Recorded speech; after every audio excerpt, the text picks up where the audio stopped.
Well, New Japan has drawn its conclusion on the G1. We finally have a winner, but apparently it didn't end it the way we hoped for, but it had to move forward regardless of the situation. NXT UK are building up with more, as you know. Joe Coffey is once again dealing with Jordan Devlin, who had enough of them for a long time because, as you know, Devlin has been harassed by Gallus when they invaded his dressing room. And of course, Brookside has not been in a good mood recently because she also, you know, we may see a new change in her down the future. Impact Wrestling, on the other hand, we're all seeing that we're getting closer. This is their final go home show before one of their biggest pay-per-views of the year, Bound for Glory, which I'm excited about, with many things taking place. And also going to review a past event by Joshi Promotion, Tokyo Joshi Pro Wrestling. So, let's get started with another episode of Deleted Wrestle Zone.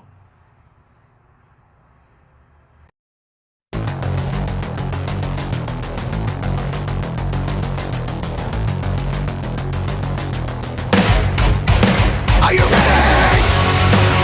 Get up, get up. Get up, get up. Get up, get up. Get up, get up. Get up, get up. Get up, get up.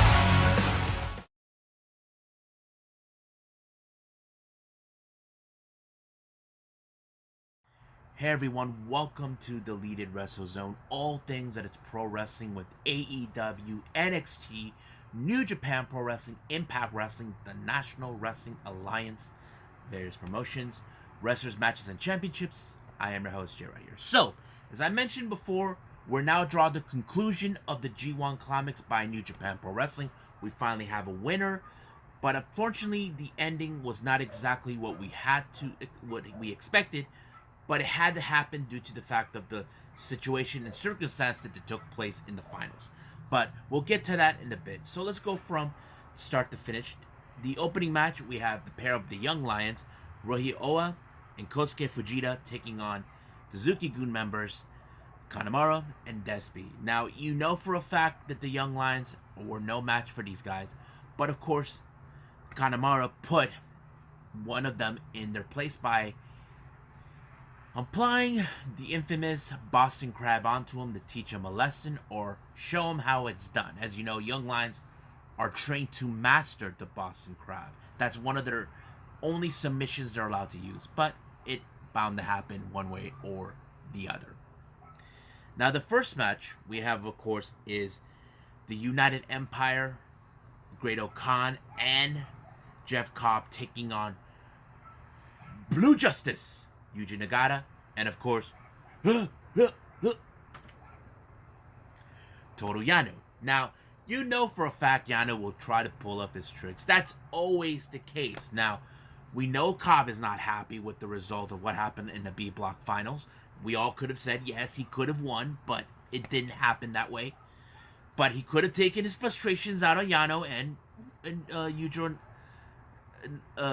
Yuji Nagata. But, however, once again, as Kevin Kelly would say, my monitor went out. Toru Yano gave the low blow to Khan, allowing himself to win. And of course, he and Nagata hightailed out of there because they know, don't stick around. They will beat the crap out of you. And that always never gets old for me, one way or the other one with Yano. Our next match is a pair of six-man tag team match. We have the House of Torture, Bullet Club's sub-faction led by Evil, along with Yujiro Takahashi and Sho, but being accompanied by none other than the spoiler himself, Dick Togo, taking on our very own Chaos members and also the never openweight six-man tag team champions, Yoshihashi, Ishii, and Goto. But as you know, right across from Chaos, they see a former team member. They have to look at Sho, the turncoat, the guy who stabbed one of their members in the back. And of course, Sho has been mocking them, acting like the Chaos is a load of garbage, all of that. everything went to mayhem. But of course, you know Dick Togo will interfere in every aspect, and it did help them to win. But however, this also led to another implication. It was Evil that pulled off the victory on Goto, allowing himself to win. Evil may have scored an opportunity since they pinned the never openweight six-man tag team champions. The House of Torture could have an opportunity in the future for the never openweight titles. So those are one of those things we gotta pay attention. Now, we know Evil had tried it with Yujiro and Kenta once before, or Ishimori, but I wouldn't be surprised if it worked with Sho.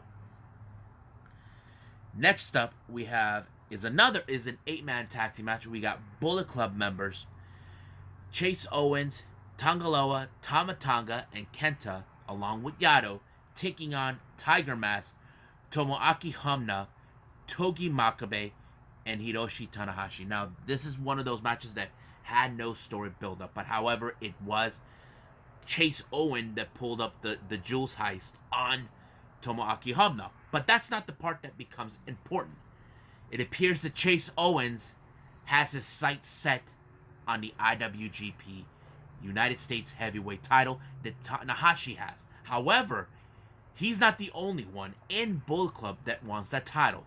Kenta also, if you guys recall last year, Kenta was part of the New Japan Strong for the New Japan Cup for a chance for the IWGP United States Heavyweight title against Jon Moxley, and he had no avail. So basically, we kind of see a feud. But however, Chase Owens gives Kenta an opportunity to challenge for that title. But of course, as Kenta, who is known to take property that doesn't belong, if you guys recall, he took the bow staff from Yoshihashi months ago. Now he takes the title and tries to mock Tanahashi. Now, this could be another implication we could see. But I did mention Taichi does have an opportunity because he did pin him. But I don't know when that happens. But I would love to see that match, to be honest with you. Next up, we have a very unusual, surprisingly, match. Zack Sabre Jr. was not booked on the card, but he showed up in some sort of clothes I'd never seen, all in white instead of black. And then all of a sudden, we hear the infamous tone from Katsuyori Shibata. Katsuyori Shibata showed up. We haven't seen him wrestle in years. We all know he's in the LA dojo training young lions here in the United States, but it was great that he was there. However, the match was not a regular match. It was, in fact, UWF rules. Now, if you guys don't know what that means, let me break it down for you. That's more like submission or technician, like kind of like catch wrestling stuff. Something that Zack Sabre Jr. is familiarized with, and so is Shibata.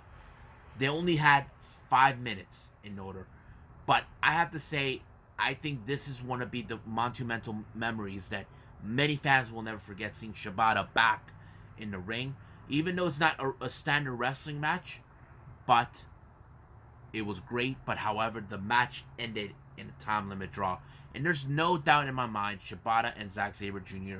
would love to get down again face to face. That's something that I know for a fact we gotta definitely see. Now, our next match we have is an 8-man tag. We got Master Wato, Ryusuke Taguchi, and Satoshi Kojima, and Hiroyoshi Tenzan taking on LIJ's Bushi, Hiromu, Sanada, and Shingo. Not a much story built up, but it was a good match. However, it was, of course, Shingo that put Kojima out by using the pumping bummer and pinning him 1, 2, 3. But however, he did the fist bump that they normally do. He dedicated that to Naito. As you know, Naito's out for who knows how long due to the knee injury he had in the start of the G1, and there's no doubt about mine, he'll be back. Now let's get to the main event we've been expecting, which is the G1 finals between Kota Ibushi and, of course, Kazuchika Okada. Man, the match was great. I loved it. It was amazing. The Kamigoya, we were expecting Kamigoyas any moment. But however, the match ended in a bad way. What happened is, Kota Ibushi was intending to do the infamous Phoenix Splash. Now, this is a dangerous move that any wrestler can do. But what happened is, Ibushi landed wrong on his shoulder. Red Shoes, the referee, noticed it, and he decided to take a look at Ibushi, and he made the decision to call off the match. Now, I know by the look of Okada, he wasn't happy with the end, but he feels bad for Ibushi because this is something that a guy like Okada will be like, this is not how I wanted to go down, but a win is a win, but this is not what I wanted. And I'm sure that he will love to have another crack at Ibushi once again, and of course he will be ready to set his sights on the Tokyo Dome. However, those who don't know, once you are the winner of the G1, you get a briefcase with the contract. From here today, all the way to the Tokyo Dome in January of 2022, there'll be guys coming for Okada for a chance to get a shot of the IWGP title in the Tokyo Dome. Now, you do have a right to defend that title. That's the whole point. Right now, it looks like Tama Tonga is the first challenger for that. So anywhere from today all the way to January, we gotta pay attention very closely how this is gonna go down.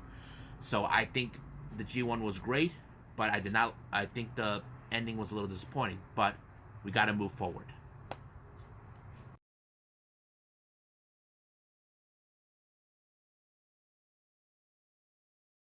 Okay, so we got NXT UK.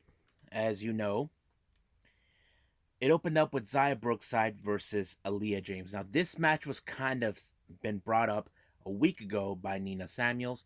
Nina Samuels decided to get a little revenge after what happened last time. You know, loser must be their maid and butler or carry their luggage for a month.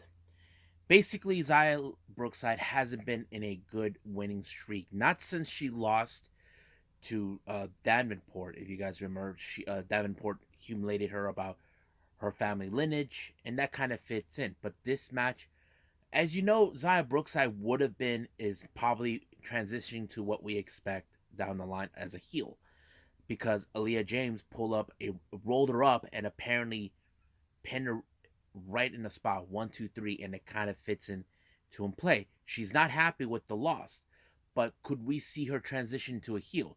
It is a possibility. We can see that, but we just gotta wait and see when that happens. She did state it that she'll come back different. We'll see if that's the case. Now, as you know, next week we have, or 2 weeks, I don't know. Well, I don't know if it's next week or the following week. Meiko Satomura is preparing herself for the match against Jinny. As you know, Jinny believes that she's destined to become the NXT Women's Champion, but of course, Meiko Satomura, she's preparing what she's doing. You know, she's training alongside with her protege, Emilia Kinsey. But of course, you know, is she ready for the final boss? That's the thing that Jinny claims. She believes that she's ready and claim what rightfully belongs to her. But we'll see what happens. But if I was Meiko Satomura, I would have Emilia to back her up just in case that no good Joseph Connors doesn't get involved. Now, our next match, this was a match that was later set. Jack Stars and Dave Mastiff eventually helped out a match between, of course, Mustache Mountain, Carter, and Smith when Symbiosis showed up and were just scouting. As you know, there's now tag team implication in this whole thing.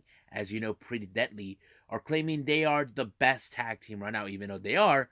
But the real question is, who is a bigger problem for them? This match had implications. Jack Stars and Dave Mastiff are taking on members of Symbiosis, Primate, and T-Bone. But the match ended in disqualification, all thanks to Eddie Dennis, who seems that this should have ended under their favor, but no. So they were giving both of them a beatdown in post-match, but however, Ashton Carter and of course Jordan Smith, Oliver Smith showed up and give them a helping hand. But however, it's still no indication who will be the ones to challenge pretty deadly. Now, as you know, Charlie Dempsey, a brand new addition into NXT, is looking forward to his next match. I mean, he was giving a great outlet what he thinks, but it was interrupted by the feud that goes on with Gallus and Tailman and Rohan Raja. As you know, Wolfgang defeated Tailman, and apparently looks like they're gonna take their frustrations out on Gallus for what they've done. But we'll see where they're gonna go. It seems like we could see another feud from a faction. Now, our main event is between Joe Coffey and Jordan Devlin. As you know, Jordan Devlin was pissed off that, of course, he keeps going back and forth with Joe Coffey many times over. He stole his jacket, and now, but everything that Jordan Devlin tried to bring pain into Joe Coffey worked at some moment, but it didn't. But somehow Jordan Devlin was able to pick up the victory by pinning Devlin. So the real question remains: what's next? Now, I did skip a little thing that I missed that I did not write on my little note here, but I do remember. As you know, next week we got the NXT UK Heritage Cup title between Noam Dar and, of course, Tyler Bate. Now, Tyler Bate has faced Noam Dar on multiple occasions, and none of them is where Noam Dar comes off top. Noam Dar feels he's sick and tired of Tyler Bate taking all the glory. Even Shaw Samuels, his best friend, tells Tyler Bate that he's a fraud, that he doesn't do anything, he hasn't done anything. I mean, come on, the guy was an NXT UK champion, tag team champion. So what is that? But we'll see what happens then. And I'm kind of excited to see, but you can guarantee that Shaw Samuels will do whatever it takes to ensure to prove a point. But as long as he supports Noam Dar, Trent Seven will always have Tyler Bates back. So that's something we definitely got to pay attention to.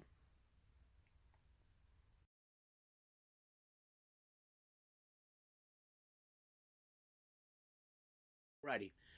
So we're in Impact Wrestling. This is their go home show before Bound for Glory, which we're all excited. As you know, a lot of things are going to take place on this one.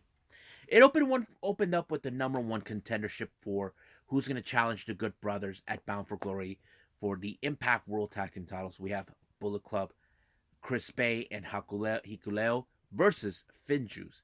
The match was great. It was so intense. But however, they knocked out the referee that they had. Another one stepped up. Then the confusion begins with, of course, you saw Bay and Finley pin their opponents, and it became a double countout. So they're trying to determine who is the winner. They're going back and forth.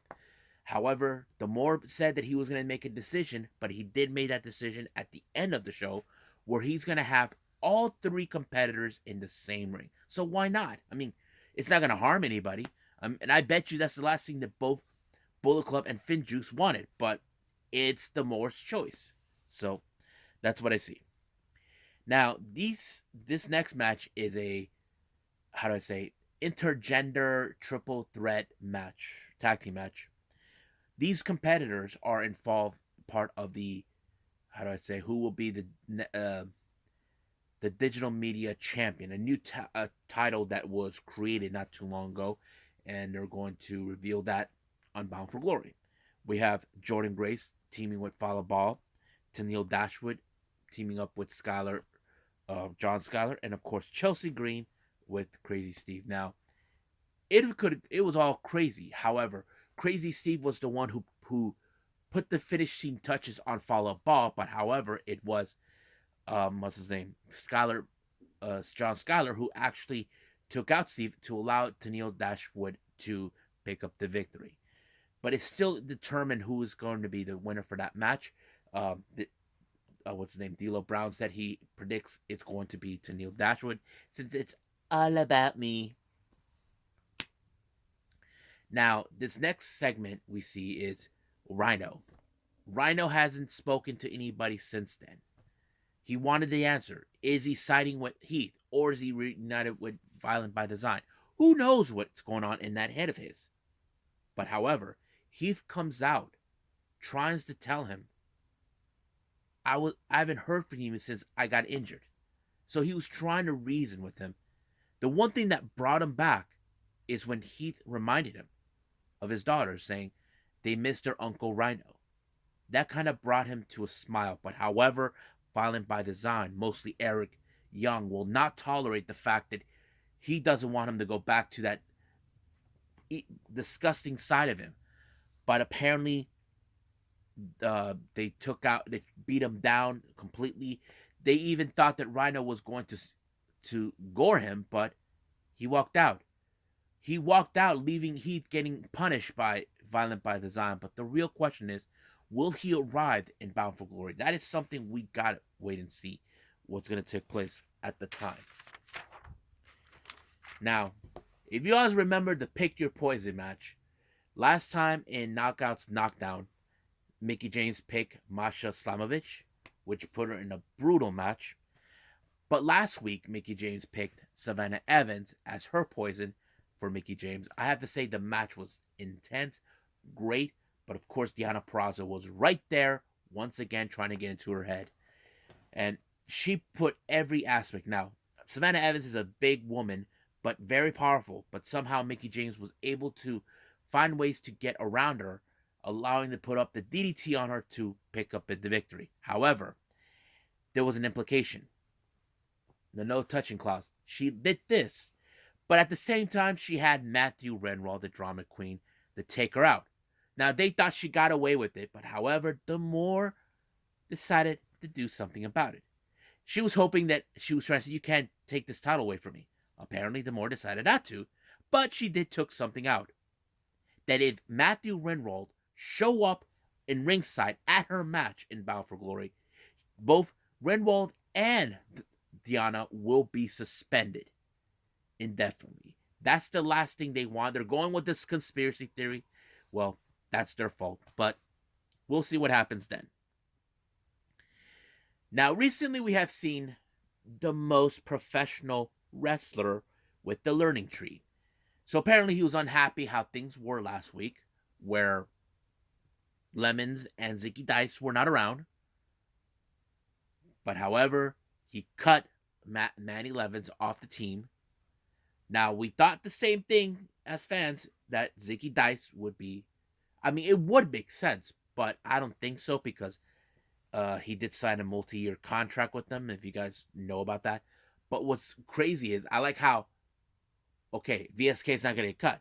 And it was like, oh, he's done. So basically, Sam Beal is the one who was cut from the learning tree, which is sad, but it was a great run. Now, our next match is, well, this next one segment is the contract signing. As you recall, Deonna Purrazzo had this bald-headed idiot who tried to help her to the challenge for the Knockouts division when she lost it to, I forgot who it was. Who was it that she lost it? Oh, yeah, to Su Yung. Apparently, the Inspiration hired him to do their dirty work. So they already signed the contract. All they needed was Decay to show up. And Decay being all creepy and all this, they did sign it. And of course, pretty much, it's all said and done. Now, I know some of you saying they could have just appeared at least. I mean, I'm up for it. But I don't know. It depends on what their schedule is right now outside of Impact that we don't know. I mean, I would have liked to see them show up, but it didn't. I mean, I'm cool with what they're going to do, even though they are going to make their appearance. Now, our last match is Alex Zane versus Trey Miguel. This was a very high-flying experience of X Division matches that I've ever watched. You know Alex Zane, he's a daredevil. Even Trey Miguel, what an incredible match. I enjoyed it. I think many people would assume Alex Zane would have won, but Trey Miguel was one who picked up the victory on this one when he put, I forgot what he called it, but he picked up the victory 1, 2, 3, and now is it. But as soon as he got the victory, he was attacked by Steve Macklin, who is trying to make a point that he's going to walk out as the X Division. However, he's the one who ended up with an ass beating by 3 people, and that is Bullet Club for life. Yeah, Hakuleo, Chris Bay, and El Fantasmo. Those 3. El Fantasmo is involved in that triple threat match, who will crown the X Division champion. So this is the difference. Steve Macklin doesn't have any friends, but El Fantasma does. And of course, he gave him a taste of his medicine. He gave him the sudden death. And then Trey Miguel got not the sudden death, but the low blow. So it's kind of interesting how it's going to be. Now, there was like a bit of a face-off match at the end of this program. Josh Alexander and Christian Cage. Basically, Christian Cage is trying to get into his head, telling him all this and that he's weighing over his head, that he's not under pressure. But however, for Josh Alexander, he believes that he's the hero of Impact Wrestling. Now, he acknowledged saying, you're not even part of the Impact Wrestling roster, which is true. And I think that kind of sets up in the story, where you're just a guy who's being paid by a rich millionaire to be there. And somewhat it was true. So basically, he is determined to bring that title back, because in the way I see it, Josh Alexander is Impact Wrestling, and that's what I think the story is building up to. Then there was a brawl between both guys. Security, even other wrestlers in the back showed up to keep them separate. But right now, we'll see what happens in Bound for Glory. Will Josh Alexander take the title away from Christian Cage and become our brand new Impact Wrestling champion, or we still will have Christian Cage as the champion? Well, we just gotta wait and see.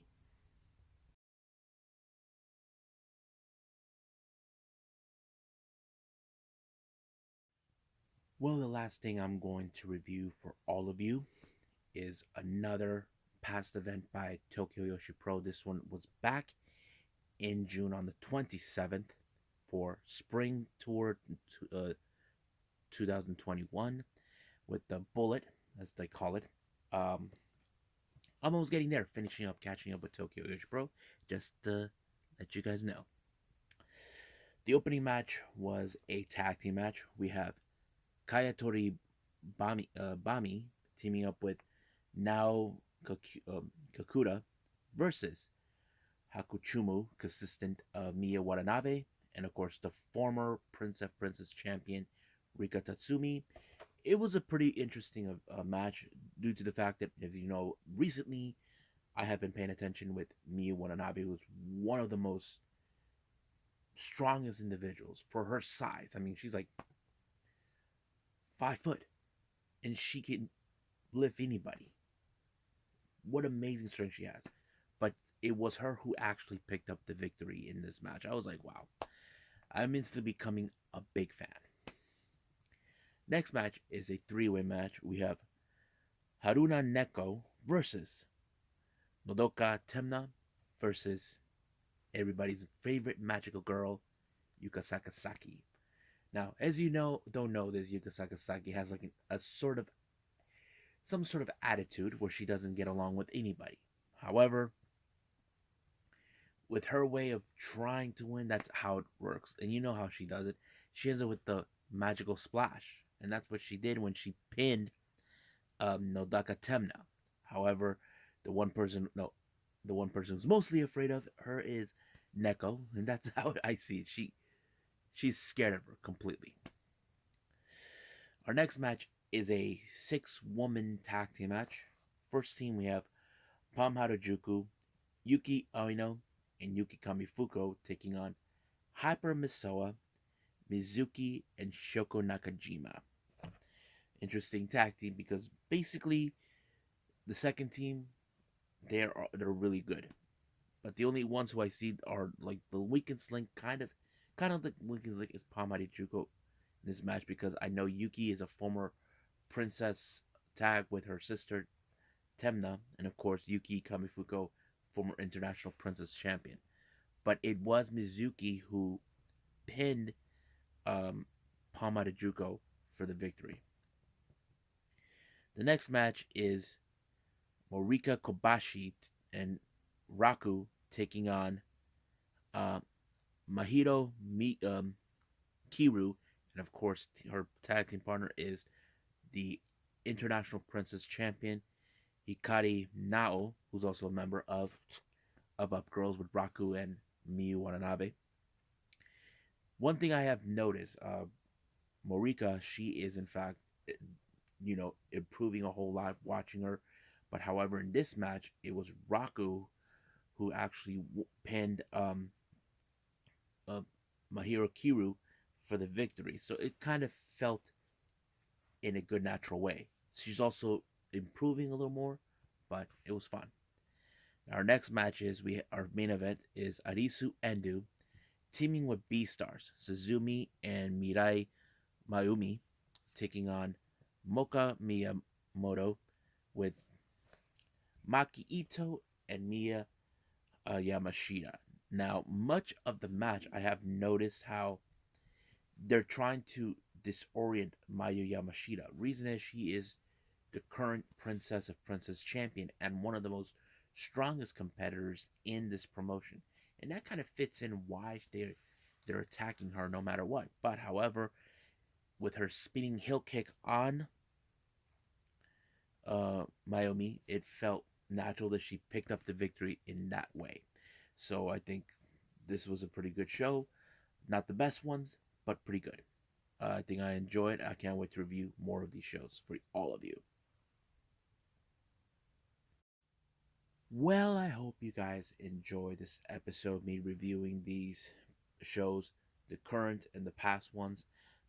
Coming up, we have, of course, AEW Rampage, 205 Live, and also think about doing a past event by Pro Wrestling Noah crossover 2021 in Hiroshima that took place on August 1st. However, I am still considering maybe reviewing Crown Jewel because I haven't got the chance to look into it.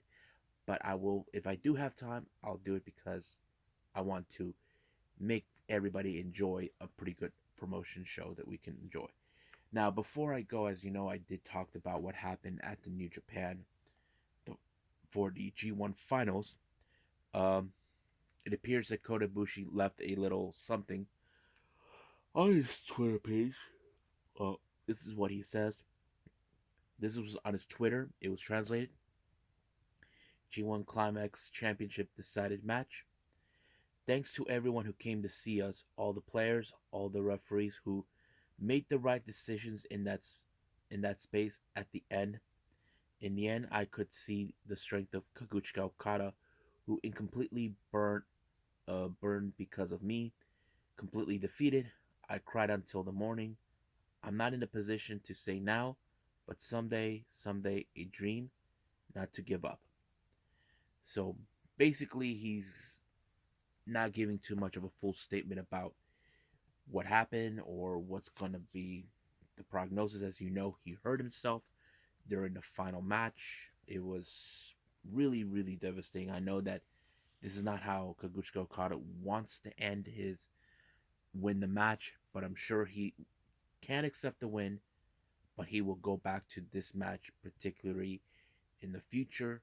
But right now, his main focus is going to be at the Tokyo Dome in January for Wrestle Kingdom, which is one of the big shows that we definitely got to see.